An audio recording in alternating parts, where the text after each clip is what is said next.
Yeah, my first time watching Solo on Phone No Girl. Let's get straight into it. They said Jinwoo be aura farming. I don't know who Jinwoo is though.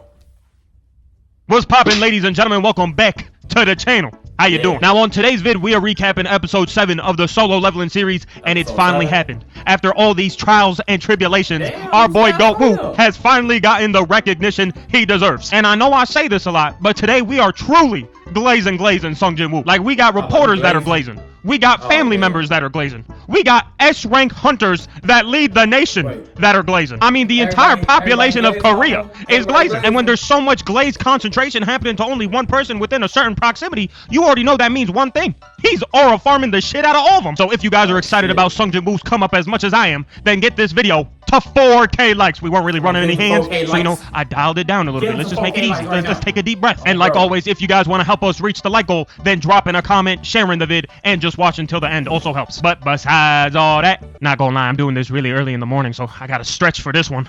Now on our last episode, Sung Jinwoo is seen solo jumping the shit out of an orc army, as well as violating the orc boss that goes by the name of Kargalagon. I don't know if I said that right, you know, I'm not fluent in orc, but I think I did pretty well. Which leads him to saving Jo-in's A-rank raiding team, as well as exposing himself to people like Ha-in and the Hunter Association. But before he could be questioned for the powers he just exercised, the Hunter Association stepped in, playing defense with his ass, making sure he wasn't being asked any questions, allowing him to get outside the dungeon and taking us to episode 7, where we see ourselves in front of the Hunter Association assessment building. Also, Ha-in got rizzed up. I gotta point that out. But during the time we're waiting for our boy Jinwoo to arrive, we see a bunch of reporters outside of the assessment building, which had me thinking that everybody's here ready to see Sung Jinwoo's reassessment, which I was completely wrong about, because apparently all the reporters are over there for some dude named Lee Min-sung, who's this famous entertainer that got caught up in some scandal, which in my head had me thinking, oh, bro got caught up on some E445 type shit, and now we trying to cover it up with the hunting shit. And just to make things a little more confusing for the reporters, when they saw Jo-in, the leader of the Hunters Guild, pull up, and Jinho, the leader of the White Tiger Guild, pull up, they're like, oh, everybody trying to recruit him. But in reality, they have no idea who this Lee Min shit is, and they're just like, nah, we're actually here for somebody else, making the reporters feel like they're wasting time, and Jinho and Jo-in start arguing because they figure out they're here for the same reason, obviously being them trying to recruit our boy. And they both give their reasons as to why they think Jinwoo should join their guild, with Jinho thinking he needs to thank Sung Jinwoo for saving his team during the Red Gate,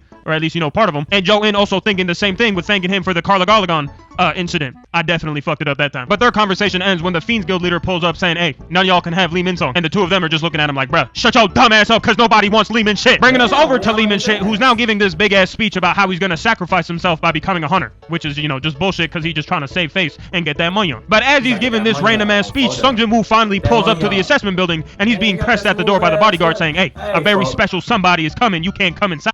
I see what they talking about now. Hold on. Which the chairman of the Hunter Association immediately shut down, saying, get your big body stupid ass out the way. That is the special somebody, you stupid bitch. Okay, he didn't say it like that, but don't press my boy. And this gets the reporters and Lee Min-sung confused, because they're just like, bro, who the fuck is that? Because let's be real, pulling up into this bitch, bro is excreting no aura whatsoever, and he is wearing a casual ass hoodie. So this has Lee Min-sung trying to take the initiative to go speak with the chairman to see what's going on, and instead gets stopped by the association agents. And they basically tell him that he can't go inside, so Lee Min-sung takes it upon himself to threaten the association agent by telling him that, hey, I could really make it so that you can never get a job in your life. Which turns out is not a good idea to threaten a government official, because he said I could really make it so that you can never walk again in your life. So yeah, at that point he folded, taking us inside the assessment building where Sung Jinwoo's getting ready to take his test, where he's accompanied by the chairman, and Jo-in. And while he's taking the test, the proctor's telling him all he has to do is just show his special ability. And that's got Jinwoo just like, okay, now I see what they talking about for. I see what they talking about now. He have on this casual ass drip.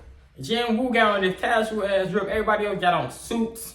Everybody got on this and that. Buddy pulling over the navy blue sweater and a navy blue jacket and whooping ass. You let a nigga pull up with some Levi's and a navy blue jacket whooping your ass. He have on a casual ass fit, folks. A casual ass fit. Now I see what they're talking about. So when you pulling up, he pulling up like, what's up, what's to it? With a regular fit on photo.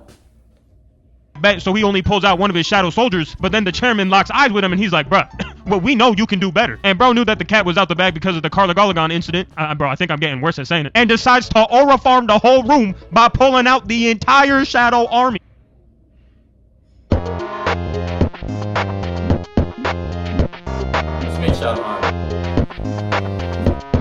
And look at everybody's face. They are stun locked. They're like, oh nah, South Korea's got a demon. Plus, he's saying he can still summon another 100 soldiers, which at that point, I mean, that's just crazy. And with Yunho and Jo In realizing that Sung Jinwoo's the strongest person in the room, their first order of business is trying to recruit him. So as this man starts walking out the facility, the two of them try grabbing his attention to have a discussion, but both get denied just to get stopped by the reporters outside. And this is when the world recognizes Sung Jinwoo as the 10th S rank from Korea. Like, goddamn. It took a minute. But hey, boys, we made it. I don't know why I'm saying we. Like, we all S rank.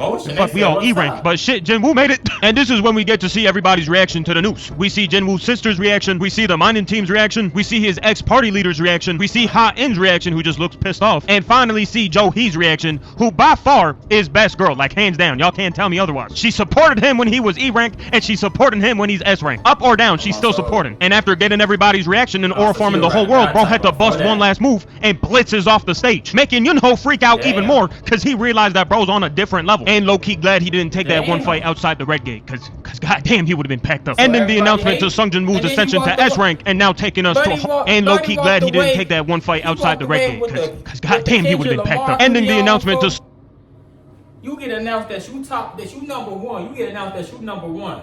You top ranked. You number one. You told they ass I could summon like 100 more demons if y'all really want to fight, I guess. And then the news pull up, yo, shorty see it, your old homie see it, everybody else that used to be your partner see it. On my soul. You said, I don't got time for it. You jump fast, boom. Niggas just put it on their ass, on bro. And they walk away backwards with a motherfucking Kendrick Lamar hoodie on.